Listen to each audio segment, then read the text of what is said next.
Hi friends, ಎಲ್ರಿಗೂ ನಮಸ್ಕಾರ. Hobbies of Shubha ಚಾನಲ್ಗೆ ಪ್ರೀತಿಯ ಸ್ವಾಗತ. ಇವತ್ತಿನ ವಿಡಿಯೋದಲ್ಲಿ ಗಣೇಶನ ಹಬ್ಬಕ್ಕೆ ಕರ್ಜಿಕಾಯಿ ರೆಸಿಪಿನ ನಾನು ನಿಮ್ಮ ಜೊತೆ ಹಂಚ್ಕೊಳ್ತಾ ಇದ್ದೀನಿ. ತುಂಬಾನೇ ಗರಿಗರಿಯಾಗಿರುತ್ತೆ, ಒಂದು ತಿಂಗಳಿಟ್ರೂ ಕೂಡ ಅಷ್ಟೇನೆ ಗರಿಗರಿಯಾಗಿರುತ್ತೆ. ಖಂಡಿತ ಈ ವಿಧಾನದಲ್ಲಿ ಟ್ರೈ ಮಾಡಿದ್ರೆ ನೀವು ಪ್ರತಿ ಸಲ ಕರ್ಜಿಕಾಯಿ ಮಾಡುವಾಗಲೂ ಕೂಡ ಇದೇ ವಿಧಾನನ ನೀವು ಫಾಲೋ ಮಾಡ್ತೀರಾ, ಅಷ್ಟು ಚೆನ್ನಾಗಿರುತ್ತೆ. ವಿಡಿಯೋ ಇಷ್ಟ ಆದರೆ ಲೈಕ್ ಮಾಡಿ, ಹಾಗೆಯೇ ಚಾನಲ್ಗೆ ಹೊಸಬರಾಗಿ ನೋಡ್ತಾ ಇದ್ರೆ ಪ್ಲೀಸ್ ಸಬ್ಸ್ಕ್ರೈಬ್ ಮಾಡ್ಕೊಂಡು ನಮಗೆ ಸಪೋರ್ಟ್ ಮಾಡಿ. ಬನ್ನಿ ಇವಾಗ ಮಾಡೋದು ಹೇಗೆ ಅಂತ ನೋಡೋಣ. ಫ್ರೆಂಡ್ಸ್, ಮೊದಲಿಗೆ ನಾನಿಲ್ಲಿ ಒಂದು ಮಿಕ್ಸಿಂಗ್ ಬೌಲ್ಗೆ 2 ಕಪ್ ಆಗುವಷ್ಟು ಚಿರೋಟಿ ರವೆ ಹಾಕೊಳ್ತಾ ಇದ್ದೀನಿ. ಇದನ್ನ ಸಣ್ಣ ರವೆ, ಬಾಂಬೆ ರವೆ ಅಂತ ಕೂಡ ಕರೀತಾರೆ. ಸಣ್ಣ ರವೆ ಬರುತ್ತಲ್ಲ, ಹೋಳಿಗೆ ಎಲ್ಲ ಮಾಡುವಾಗ ಬಳಸ್ತೀವಲ್ಲ, ಅದೇ ರವೆ. 2 ಕಪ್ಪು ಚಿರೋಟಿ ರವೆಗೆ ನಾನಿಲ್ಲಿ ಅರ್ಧ ಕಪ್ ಆಗುವಷ್ಟು ಮೈದಾ ಹಿಟ್ಟನ್ನು ಕೂಡ ಸೇರಿಸ್ಕೊಳ್ತಾ ಇದ್ದೀನಿ. ನೋಡಿ, ಇದಿಷ್ಟು ಕೂಡ ಹಾಕಾದ್ಮೇಲೆ ಇದಕ್ಕೆ 1 ಟೀ ಸ್ಪೂನ್ ಆಗುವಷ್ಟು ನಾನಿಲ್ಲಿ ಸಕ್ಕರೆ ಪುಡಿನ ಹಾಕೊಳ್ತಾ ಇದ್ದೀನಿ. ಸಕ್ಕರೆ ಪುಡಿ ಹಾಕೋದ್ರಿಂದ ಕರ್ಜಿಕಾಯಿ ತುಂಬಾನೇ ಕಲರ್ ಆಗಿ ಬರುತ್ತೆ. ನೋಡಿ, ಇವಾಗ ಸಕ್ಕರೆ ಪುಡಿ ಕೂಡ ಹಾಕಾದ್ಮೇಲೆ ತುಪ್ಪನ ಹಾಕೊಳ್ತಾ ಇದ್ದೀನಿ. ನೀವು ಈ ಟೈಮಲ್ಲಿ ತುಪ್ಪ, ಎಣ್ಣೆ ಅಥವಾ ಬೆಣ್ಣೆ ಯಾವುದಾದ್ರೂ ಕೂಡ ಯೂಸ್ ಮಾಡ್ಬೋದು. ನಾನು ಟೋಟಲ್ ಆಗಿ ಇಲ್ಲಿ ಒಂದು 2 ಟೇಬಲ್ ಸ್ಪೂನ್ ಆಗುವಷ್ಟು ನಾನಿಲ್ಲಿ ತುಪ್ಪನ ಬಳಸ್ತಾ ಇದ್ದೀನಿ. ಫ್ರೆಂಡ್ಸ್, ನಾನಿಲ್ಲಿ ತುಪ್ಪನ ಬಿಸಿ ಮಾಡಿ ಹಾಕೊಳ್ತಾ ಇಲ್ಲ, ಹಾಗೇನೆ ಹಾಕೊಂಡಿದ್ದೀನಿ. ಎಣ್ಣೆ ಆಗಲಿ, ಬೆಣ್ಣೆ ಆಗಲಿ, ತುಪ್ಪ ಆಗಲಿ ಯಾವುದನ್ನು ಕೂಡ ಬಿಸಿ ಮಾಡಬೇಡಿ, ಹಾಗೇನೆ ಹಾಕೊಳ್ಳಿ. ಅದ್ರ ಜೊತೆಗೆ ಒಂದು ಚಿಟಿಕೆ ಆಗುವಷ್ಟು ಉಪ್ಪನ್ನು ಕೂಡ ಹಾಕೊಂಡು ನಾನು ಕೈಯಿಂದ ಚೆನ್ನಾಗಿ ಈ ಥರ ಮಿಕ್ಸ್ ಮಾಡ್ಕೊಳ್ತಾ ಇದ್ದೀನಿ. ಎಲ್ಲಿವರೆಗೆ ಇದನ್ನು ಮಿಕ್ಸ್ ಮಾಡ್ಕೋಬೇಕು ಅಂದರೆ ಫ್ರೆಂಡ್ಸ್, ನಾವು ಕೈಯಿಂದ ಈ ಥರ ಮುಷ್ಟಿ ಹಿಡಿದಾಗ ಶೇಪ್ ಫಾರ್ಮ್ ಆಗಬೇಕು, ಅಲ್ಲಿವರೆಗೆ ಇದನ್ನು ಮಿಕ್ಸ್ ಮಾಡ್ಕೋಬೇಕು. ಆ ಥರ ಮಿಕ್ಸ್ ಮಾಡ್ಕೊಳ್ಳೋದ್ರಿಂದ ಕರ್ಜಿಕಾಯಿ ತುಂಬಾನೇ ಗರಿಗರಿಯಾಗಿ ಬರುತ್ತೆ. ನೋಡಿ, ಇವಾಗ ಶೇಪ್ ಫಾರ್ಮ್ ಆಗ್ತಾ ಇಲ್ಲ, ಹಾಗಾಗಿ ನಾನು ಇನ್ನೂ ಸ್ವಲ್ಪ ತುಪ್ಪನ ಹಾಕೊಳ್ತೀನಿ. ಟೋಟಲ್ ಆಗಿ ಫ್ರೆಂಡ್ಸ್, ನಾನಿಲ್ಲಿ ಒಂದು 2 ಟೇಬಲ್ ಸ್ಪೂನ್ ಆಗುವಷ್ಟು ತುಪ್ಪನ ಬಳಸಿದ್ದೀನಿ. ನೋಡಿ, ಇವಾಗ ತುಪ್ಪ ಇನ್ನು ಸ್ವಲ್ಪ ಹಾಕೊಂಡಾದ್ಮೇಲೆ ಚೆನ್ನಾಗಿ ಮಿಕ್ಸ್ ಮಾಡ್ಕೊಳ್ತಾ ಇದ್ದೀನಿ. ನೋಡ್ತಿದ್ದೀರಲ್ಲ ಫ್ರೆಂಡ್ಸ್, ಇವಾಗ ನೋಡಿ ಯಾವ ತರ ಶೇಪ್ ಫಾರ್ಮ್ ಆಗ್ತಾ ಇದೆ ಅಂತ. ಈ ಒಂದು ಹದಕ್ಕೆ ನಾವು ಮಿಕ್ಸ್ ಮಾಡ್ಕೋಬೇಕಾಗತ್ತೆ. ಚಿರೋಟಿ ರವೆ ಹಾಗೇನೆ ಮೈದಾ ಹಿಟ್ಟನ್ನ ಚೆನ್ನಾಗಿ ಮಿಕ್ಸ್ ಮಾಡ್ಕೊಂಡಿದ್ದಾದ್ಮೇಲೆ ಇವಾಗ ಇದಕ್ಕೆ ಸ್ವಲ್ಪನೇ ನೀರನ್ನ ಹಾಕೊಂಡು ಕಲಿಸ್ಕೋಬೇಕಾಗುತ್ತೆ. ನಾನಿಲ್ಲಿ ತಣ್ಣೀರನ್ನೇ ಹಾಕೊಂಡು ಕಲಿಸ್ಕೊಳ್ತಾ ಇರೋದು. ಕಲಿಸ್ಕೊಳ್ಳುವಾಗ ನೀವು ಆದಷ್ಟು ಕೂಡ ಚೆನ್ನಾಗಿ ನಾದಿ ಕಲಿಸ್ಕೋಬೇಕು. ಚಪಾತಿ ಹಿಟ್ಟಿನ ಹದ ಇರುತ್ತಲ್ಲ, ಅದಕ್ಕಿಂತನೂ ಕೂಡ ಸಾಫ್ಟ್ ಆಗಿ ನೀವು ಕಲಿಸ್ಕೋಬೇಕು. ಇಲ್ಲಿ ನಾವು ಚಿರೋಟಿ ರವೆ ಹಾಕೊಂಡಿರೋದ್ರಿಂದ ನೀರನ್ನ ಸ್ವಲ್ಪ ಜಾಸ್ತಿನೇ ಹಿಡಿಯುತ್ತೆ. ನಾನು ಇಲ್ಲಿ ತೋರಿಸ್ತಿದ್ದೀನಲ್ಲ, ಈ ಒಂದು ಲೋಟದಲ್ಲಿ 3/4 ಲೋಟ ಆಗುವಷ್ಟು ನೀರನ್ನ ಹಿಡಿದಿದೆ ಇದು. ಅಷ್ಟು ಕೂಡ ಹಾಕೊಂಡು ನಾನು ಇದನ್ನ ಚೆನ್ನಾಗಿ ಕೈಯಿಂದ ನಾದ್ಕೊಳ್ತಾ ಕಲಿಸ್ಕೊಂಡಿದ್ದೀನಿ. ನಾದುವಾಗ ಒಂದು 3ರಿಂದ 4 ನಿಮಿಷನೇ ಚೆನ್ನಾಗಿ ನಾದ್ಕೋಬೇಕು ಫ್ರೆಂಡ್ಸ್. ಎಷ್ಟು ಚೆನ್ನಾಗಿ ನಾದ್ಕೊಳ್ತೀವೋ ಅಷ್ಟು ಚೆನ್ನಾಗಿ ಬರುತ್ತೆ ಕರ್ಜಿಕಾಯಿ. ನೋಡಿ, ಈ ತರ ನಾವಿಲ್ಲಿ ಚಿರೋಟಿ ರವೆ ಕ್ವಾಂಟಿಟಿನ ಜಾಸ್ತಿ ಹಾಕೊಂಡಿರೋದ್ರಿಂದ ಸ್ವಲ್ಪ ಚಪಾತಿ ಹಿಟ್ಟಿಗಿಂತನೂ ಇನ್ನೂ ಸಾಫ್ಟ್ ಆಗಿ ಕಲಸಿಟ್ಕೋಬೇಕಾಗುತ್ತೆ.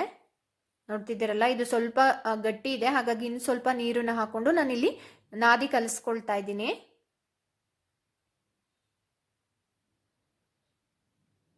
ನೋಡಿ, ಇವಾಗ ಎಷ್ಟು ಸಾಫ್ಟ್ ಆಗಿ ಬಂದಿದೆ ಅಂತ ಹಿಟ್ಟು ನೀವು ಇಲ್ಲಿ ನೋಡ್ತಿರ್ಬೋದು. ಹಿಟ್ಟನ್ನ ಈ ತರ ಕಲಸಿದ್ದಾದ್ಮೇಲೆ ಮಿನಿಮಮ್ ಅಂದ್ರೂ 1.5ರಿಂದ 2 ಗಂಟೆ ಟೈಮ್ ಇದನ್ನ ನಾವು ನೆನಿಲಿಕ್ಕೆ ಬಿಡಬೇಕಾಗುತ್ತೆ. ನೋಡಿ, ಈ ಒಂದು ಹದಕ್ಕೆ ಕಲಿಸ್ಕೋಬೇಕು. ಇಷ್ಟು ಸಾಫ್ಟ್ ಆಗಿರ್ಬೇಕು ಹಿಟ್ಟು. ನೋಡಿ, ಇವಾಗ ಇದ್ರ ಮೇಲೆ ಒಂದು ಒದ್ದೆ ಬಟ್ಟೆನ ಮುಚ್ಚಿ ನಾನಿಲ್ಲಿ 1.5ರಿಂದ 2 ಗಂಟೆ ಟೈಮ್ ಇದನ್ನ ರೆಸ್ಟಿಗೆ ಬಿಟ್ಟಿದ್ದೀನಿ. ನೋಡಿ, ನಾನು ಇಲ್ಲಿ ತೋರಿಸ್ತಿದ್ದೀನಲ್ಲ, ಈ ಲೋಟದಲ್ಲಿ 3/4 ಭಾಗ ಆಗುವಷ್ಟು ನೀರನ್ನ ಹಾಕಿ ಕಲಸಿಟ್ಕೊಂಡಿರೋದು. ನೆಕ್ಸ್ಟ್ ಈ ಕಡೆ ಕರ್ಜಿಕಾಯಿ ಮಿಶ್ರಣನ ನಾವು ರೆಡಿ ಮಾಡ್ಕೋಬೇಕಲ್ಲ, ಹಾಗಾಗಿ ಇಲ್ಲಿ ಮಿಕ್ಸರ್ ಜಾರ್ಗೆ ಅರ್ಧ ಕಪ್ ಆಗುವಷ್ಟು ನಾನಿಲ್ಲಿ ಹುರ್ಗಡ್ಲೆ ಹಾಗೇನೆ 3/4 ಕಪ್ ಆಗುವಷ್ಟು ಸಕ್ಕರೆನ ಹಾಕೊಳ್ತಾ ಇದ್ದೀನಿ. ಇದ್ರ ಜೊತೆಗೆ ಒಂದು 3 ಏಲಕ್ಕಿ ಕಾಯಿನೂ ಕೂಡ ಬಿಡಿಸಿ ನಾನು ಕಾಳುಗಳನ್ನ ಹಾಕೊಳ್ತಾ ಇದ್ದೀನಿ. ನಿಮ್ಮ ಹತ್ರ ಏಲಕ್ಕಿ ಪುಡಿ ಇದೆ ಅಂದ್ರೆ ನೀವು ಮಿಶ್ರಣಕ್ಕೆ ಏಲಕ್ಕಿ ಪುಡಿ ಕೂಡ ಹಾಕೋಬಹುದು. ಏಲಕ್ಕಿ ಕಾಯಿ ಕೂಡ ಹಾಕಾದ್ಮೇಲೆ ಇದನ್ನ ನಾವು ಕೋರ್ಸ್ ಆಗಿ ಪುಡಿ ಮಾಡ್ಕೋಬೇಕಾಗುತ್ತೆ. ತರಿಯಾಗಿ ಪುಡಿ ಮಾಡ್ಕೊಂಡಷ್ಟು ಕೂಡ ಕರ್ಜಿಕಾಯಿ ತುಂಬಾ ಚೆನ್ನಾಗಿರುತ್ತೆ. ನೈಸ್ ಆಗಿ ಪುಡಿ ಮಾಡ್ಲಿಕ್ಕೆ ಹೋಗ್ಬಾರ್ದು. ಒಂದು 2ರಿಂದ 3 ಸುತ್ತು ಸುತ್ತಿಸಿದ್ರೆ ಸಾಕಾಗುತ್ತೆ. ನೋಡ್ತಿದ್ದೀರಲ್ಲ, ಈ ಒಂದು ಹದಕ್ಕೆ ನಾವು ಪುಡಿ ಮಾಡ್ಕೋಬೇಕಾಗುತ್ತೆ. ನೆಕ್ಸ್ಟ್ ಇದನ್ನ ನಾನು ಸೈಡ್ಗೆ ತೆಗೆದಿಟ್ಟು ಇಲ್ಲಿ ಮಿಕ್ಸಿಂಗ್ ಬೌಲ್ಗೆ ನಾನಿಲ್ಲಿ 1 ಕಪ್ ಆಗುವಷ್ಟು ನಾನಿಲ್ಲಿ ಒಣ ಕೊಬ್ಬರಿನ ಹಾಕೊಳ್ತಾ ಇದ್ದೀನಿ. ಒಣ ಕೊಬ್ಬರಿ ಮೇಲ್ಗಡೆ ಕಪ್ಪು ಪಾರ್ಟ್ ಇರುತ್ತಲ್ಲ, ಅದನ್ನೇನು ತೆಗ್ದಿಲ್ಲ, ಹಾಗೇನೆ ತುರಿದಿಟ್ಕೊಂಡಿರೋದು. ಅದನ್ನ 1 ಕಪ್ ಹಾಕೊಂಡ್ರೆ ಗಸಗಸೆ ಹಾಕೊಳ್ತಾ ಇದ್ದೀನಿ 2 ಟೇಬಲ್ ಸ್ಪೂನು. ಗಸಗಸೆನ ಹುರಿದು ಹಾಕೋಬೇಕಾಗುತ್ತೆ ಫ್ರೆಂಡ್ಸ್, ಇಲ್ಲಾಂದ್ರೆ ಕಹಿ ಆಗುತ್ತೆ. ಹಾಗಾಗಿ ಹುರಿದು ಹಾಕೊಂಡಿದ್ದೀನಿ. ಅದ್ರ ಜೊತೆಗೇನೆ ಸ್ವಲ್ಪ ದ್ರಾಕ್ಷಿ ಮತ್ತೆ ಬಾದಾಮಿನ ಹಾಕೊಂಡಿದ್ದೀನಿ.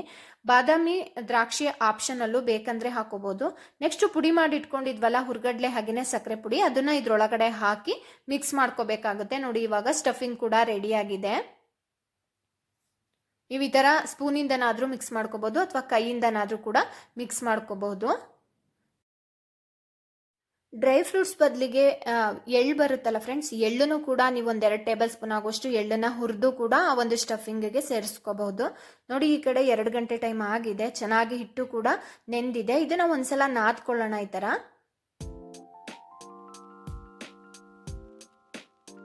ಒಂದ್ಸಲ ನಾದ್ಕೊಂಡಿದ್ದಾದ್ಮೇಲೆ ಸಣ್ಣ ಸಣ್ಣ ಉಂಡೆಗಳು ತಗೊಂಡು ನಾವು ಅದನ್ನ ಹರ್ಕೋಬೇಕಾಗುತ್ತೆ. ನಾನಿಲ್ಲಿ ಒಂದು ಸ್ಟೀಲ್ ತಟ್ಟೆ ಮೇಲೆ ನಾನಿಲ್ಲಿ ಮೈದಾ ಹಿಟ್ಟನ್ನ ಸ್ಪ್ರೆಡ್ ಮಾಡಿಕೊಂಡು ನಾನು ಹರ್ಕೊಳ್ತಾ ಇದ್ದೀನಿ. ಲಟ್ಟಣಿಗೆಯಿಂದ ನಾನಿಲ್ಲಿ ಹರ್ಕೊಳ್ತಾ ಇದ್ದೀನಿ. ಲಟ್ಟಣಿಗೆಗೂ ಕೂಡ ಸ್ವಲ್ಪ ಮೈದಾ ಹಿಟ್ಟನ್ನ ಸ್ವಲ್ಪ ಸ್ಪ್ರೆಡ್ ಮಾಡ್ಕೊಂಡಿದ್ದೀನಿ. ನೋಡಿ ಇವಾಗ ಇದು ಕರ್ಜಿಕಾಯಿ ಮೋಲ್ಡು, ಅದಕ್ಕೆ ಸ್ವಲ್ಪ ಎಣ್ಣೆನ ಹಚ್ಕೋಬೇಕಾಗುತ್ತೆ. ಪ್ರತಿ ಸಲ ನೀವು ಕರ್ಜಿಕಾಯಿನ ಮಾಡುವಾಗಲೂ ಕೂಡ ಆ ಒಂದು ಮೌಲ್ಡ್ಗೆ ಎಣ್ಣೆನ ಹಾಕೊಳ್ಳೇಬೇಕಾಗುತ್ತೆ. ಎಣ್ಣೆ ಹಾಕೊಳ್ಳಿಲ್ಲ ಅಂದರೆ ಅಂಟ್ಕೊಳ್ಳುತ್ತೆ ಮೈದಾ ಹಿಟ್ಟಾಗಿರೋದ್ರಿಂದ. ನೋಡಿ ಇವಾಗ ಈ ಥರ ರೌಂಡ್ ಮಾಡಿಕೊಂಡು ಮೈದಾ ಹಿಟ್ಟನ್ನ ಹಾಕೊಂಡು ನಾವು ಹರ್ಕೋಬೇಕಾಗುತ್ತೆ. ಫ್ರೆಂಡ್ಸ್, ನಾನಿಲ್ಲಿ ಒಂದು ಸ್ಟೀಲ್ ತಟ್ಟೆ ಮೇಲೆ ನಾನಿಲ್ಲಿ ಕರ್ಜಿಕಾಯಿನ ಹರ್ಕೊಳ್ತಾ ಇದ್ದೀನಿ.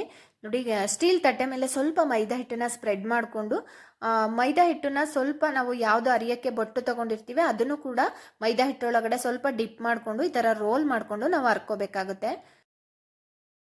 ನೋಡಿ ಇಲ್ಲಿ ಕರ್ಜಿಕಾಯಿ ಮೋಲ್ಡಿಗೂ ಕೂಡ ಸ್ವಲ್ಪ ಎಣ್ಣೆನ ಸ್ಪ್ರೆಡ್ ಮಾಡ್ಕೊಂಡಿದ್ದೀನಿ.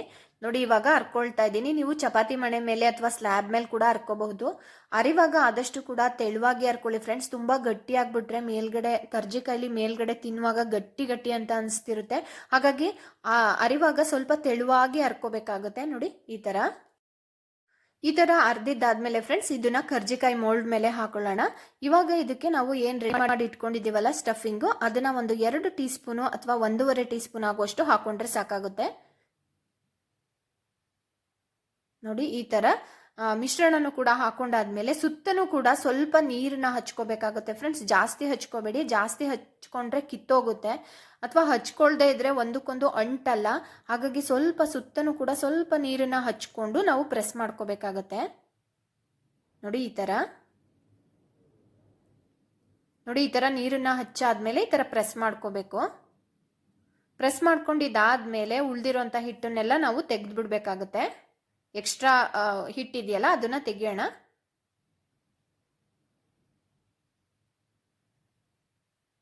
ಚೆನ್ನಾಗಿ ಈ ಥರ ಪ್ರೆಸ್ ಮಾಡ್ಕೋಬೇಕು ಫ್ರೆಂಡ್ಸ್. ಎರಡೂ ಸೈಡು ಕೂಡ ಚೆನ್ನಾಗಿ ಅಂಟ್ಕೋಬೇಕು. ಆ ರೀತಿ ನಾವು ಪ್ರೆಸ್ ಮಾಡ್ಕೋಬೇಕಾಗುತ್ತೆ. ನೀವು ನೋಡ್ತಿದ್ದೀರಲ್ಲ ಇವಾಗ ಎಷ್ಟು ಚೆನ್ನಾಗಿ ಬಂದಿದೆ ಅಂತ. ಎಲ್ಲೂ ಕೂಡ ಬಿಟ್ಟೋಗಿಲ್ಲ, ಅಷ್ಟು ನೀಟಾಗಿ ಬಂದಿದೆ. ಒಂದೇ ಒಂದು ಕರ್ಜಿಕಾಯಿ ಬಿಟ್ಟೋದ್ರೂ ಕೂಡ ಪೂರ್ತಿ ಎಣ್ಣೆನಲ್ಲೆಲ್ಲ ಸ್ಪ್ರೆಡ್ ಆಗಿಬಿಡುತ್ತೆ, ನಮಗೆ ಬೇಯಿಸೋದಕ್ಕೆ ಆಗಲ್ಲ. ಹಾಗಾಗಿ ಆದಷ್ಟು ಕೂಡ ಚೆನ್ನಾಗಿ ನಾವು ಅದನ್ನು ಪ್ರೆಸ್ ಮಾಡ್ಕೋಬೇಕಾಗುತ್ತೆ. ಉಳಿದಿರೋಂಥ ಕರ್ಜಿಕಾಯಿಗಳನ್ನೂ ಕೂಡ ನಾನಿಲ್ಲಿ ರೆಡಿ ಮಾಡ್ಕೊಳ್ತಾ ಇದ್ದೀನಿ ಫ್ರೆಂಡ್ಸ್. ಕರ್ಜಿಕಾಯಿಗಳನ್ನ ಈ ಥರ ರೆಡಿ ಮಾಡಿದ್ದಾದ್ಮೇಲೆ ಒಂದು ಒದ್ದೆ ಬಟ್ಟೆನ ಮುಚ್ಚಿಟ್ಕೊಳ್ಳಿ ಫ್ರೆಂಡ್ಸ್. ಒದ್ದೆ ಬಟ್ಟೆ ಮುಚ್ಚಿಡ್ಲಿಲ್ಲ ಅಂದರೆ ಅದು ಹೋಗ್ಬಿಟ್ರೆ ಎಣ್ಣೆನಲ್ಲಿ ಹಾಕಿದಾಗ ಕೆಲವು ಟೈಮ್ ಬಿಟ್ಕೊಳ್ಳೋ ಚಾನ್ಸಸ್ ಇರುತ್ತೆ. ಹಾಗಾಗಿ ಅವಾಗವಾಗ ನೀವು ರೆಡಿ ಮಾಡಿದ ತಕ್ಷಣ ನೀವು ಒಂದು ಒದ್ದೆ ಬಟ್ಟೆನ ಮುಚ್ಚಿಟ್ಕೊಂಬಿಡಿ.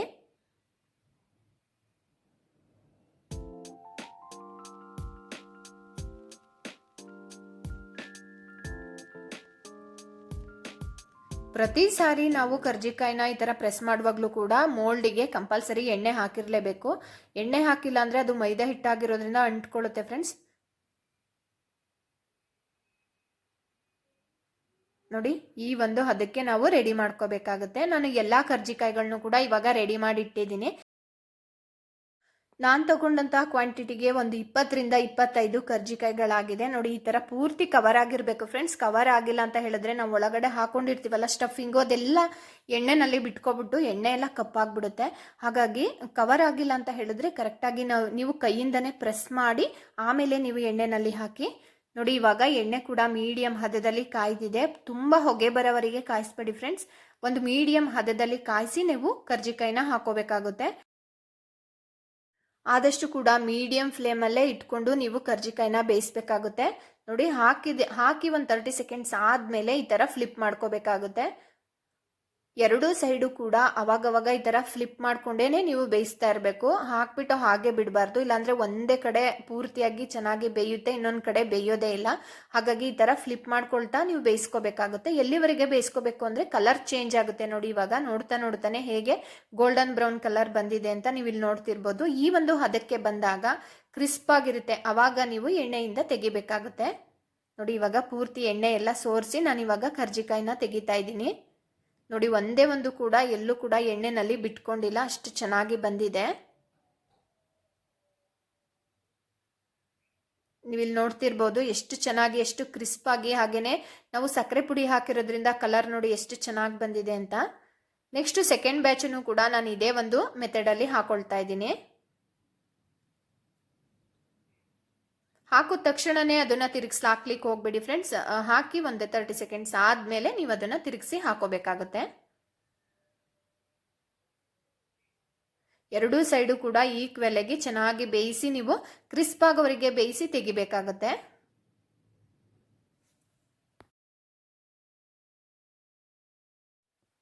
ನಾನು ತಗೊಂಡಿದ್ದಂತಹ ಕ್ವಾಂಟಿಟಿಗೆ ನಾನು ಒಂದು 3 ರಿಂದ 4 ಬ್ಯಾಚ್ ಆಗಿತ್ತು, ಅಷ್ಟನ್ನು ಕೂಡ ನಾನಿಲ್ಲಿ ಬೇಯಿಸ್ಕೊಂಡಿದ್ದೀನಿ. ನೋಡ್ತಿದ್ದೀರಲ್ಲ ಎಷ್ಟು ಕ್ರಿಸ್ಪಾಗಿ ಬಂದಿದೆ ಅಂತ. ಹಾಗೆಯೇ ಅಷ್ಟೇ ರುಚಿಯಾಗಿರುತ್ತೆ. ಖಂಡಿತ ನೀವು ಪ್ರತಿ ಸಲ ಮಾಡಿದಾಗಲೂ ಕೂಡ ಇದೇ ಒಂದು ವಿಧಾನನ ಫಾಲೋ ಮಾಡ್ತೀರಾ, ಅಷ್ಟು ಚೆನ್ನಾಗಿರುತ್ತೆ. ಈ ಒಂದು ರೆಸಿಪಿನ ನೀವು ಕೂಡ ಟ್ರೈ ಮಾಡಿ, ಹೇಗಿತ್ತು ಅಂತ ದಯವಿಟ್ಟು ನನಗೆ ಕಮೆಂಟ್ ಮೂಲಕ ತಿಳಿಸ್ತೀರಾ ಅಂತ ಅಂದ್ಕೊಂಡಿದ್ದೀನಿ. ಫ್ರೆಂಡ್ಸ್, ಫೈನಲಿ ಕರ್ಜಿಕಾಯಿ ರೆಡಿಯಾಗಿದೆ. ನೀವು ಕೂಡ ಗಣೇಶ ಹಬ್ಬಕ್ಕೆ ಇದೇ ವಿಧಾನದಲ್ಲಿ ನೀವು ಕೂಡ ಕರ್ಜಿಕಾಯಿನ ಟ್ರೈ ಮಾಡಿ, ತುಂಬ ಚೆನ್ನಾಗಿ ಬರುತ್ತೆ, ತುಂಬ ಗರಿ ಗರಿಯಾಗಿ ಬರುತ್ತೆ. ಖಂಡಿತ ಇವತ್ತಿನ ಈ ಒಂದು ರೆಸಿಪಿ ಇಷ್ಟ ಆಗಿದ್ರೆ ಪ್ಲೀಸ್ ಒಂದು ಲೈಕ್ ಮಾಡಿ, ಹಾಗೆಯೇ ಚಾನಲ್ಗೆ ಹೊಸಬ್ರಾಗಿ ನೋಡ್ತಾ ಇದ್ರೆ ಪ್ಲೀಸ್ ಸಬ್ಸ್ಕ್ರೈಬ್ ಮಾಡಿಕೊಂಡು ನಮಗೆ ಸಪೋರ್ಟ್ ಮಾಡಿ. Thank you so much for watching.